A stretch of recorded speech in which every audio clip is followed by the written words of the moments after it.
ఆటపాటకు మొదటి ఆది గురువమ్మ, మంచి మాట చెప్పే బంగారు బొమ్మ. 5 ఏళ్ల వయసులో పలక చేతికిచ్చి బడికి ఓ బిడ్డని బతుకు బాట చూపి, ఓనమాలు నేర్చి 1, 2 చదివి వయసుతో పాటు చదువు పెరుగుతుంటే ఎదిగిన కొడుకును కళ్ళ చూసుకుంటూ కడుపు నిండినంత సంబరపడుతుంది. టీచరో గొప్ప డాక్టరో కలెక్టరో కావాలనుకుంటది. మనసున్న తల్లి మన అమ్మ కమ్మని కలలెన్నో మదిలోన కంటది.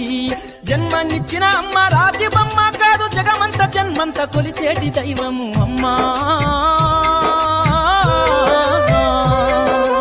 అమ్మనైనా అమ్మ పాట వింటే ఎంత మధురమో,